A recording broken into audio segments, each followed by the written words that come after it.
Bismillahirrahmanirrahim. Assalamualaikum warahmatullahi wabarakatuh.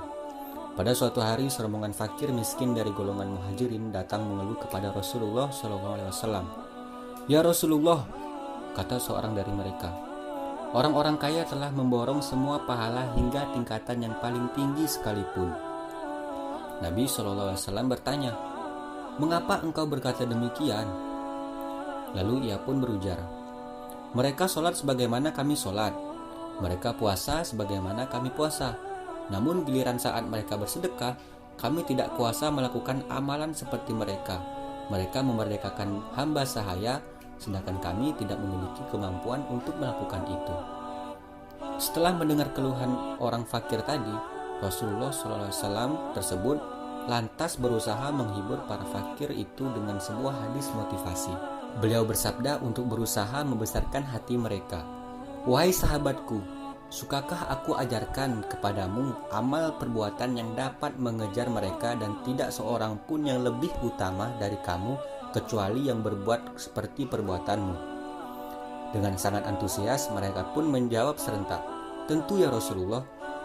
Kemudian Nabi SAW bersabda, bacalah subhanallah, alhamdulillah, dan Allahu Akbar setelah selesai sholat masing-masing 33 kali. Setelah menerima wasiat Rasulullah SAW, mereka pun pulang untuk mengamalkannya. Tak lama berselang, setelah beberapa hari berlalu, para fakir miskin itu kembali menyampaikan keluhannya kepada Rasulullah SAW. Ya Rasulullah, saudara-saudara kami orang kaya itu mendengar perbuatan kami, lalu mereka serentak berbuat sebagaimana perbuatan kami. Maka Nabi SAW bersabda, itulah karunia Allah Subhanahu wa Ta'ala yang diberikan kepada siapa saja yang Ia kehendaki. Sabda itu merupakan petikan dari Al-Quran surah An-Nur ayat 38 yang artinya, mereka melakukan itu agar Allah memberi balasan kepada mereka dengan yang lebih baik daripada apa yang telah mereka kerjakan, dan agar Dia menambah karunia-Nya kepada mereka, dan Allah memberi rezeki kepada siapa saja yang Dia kehendaki tanpa batas. Al-Quran Surah An-Nur ayat 38. Hadis sahih di atas menggambarkan betapa besarnya motivasi berbuat kebaikan, baik dari kelompok miskin maupun kaya. Mereka bersungguh-sungguh berlomba-lomba dalam kebaikan.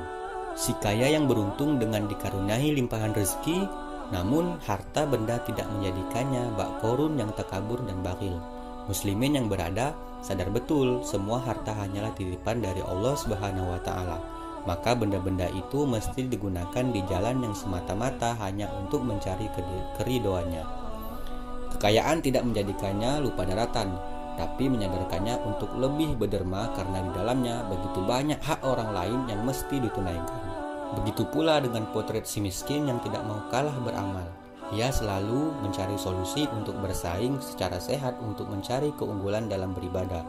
Sadar akan ketidakberuntungan materi, tidak menjadikannya patah semangat untuk memberikan pengabdian terbaik bagi Allah Subhanahu wa Ta'ala.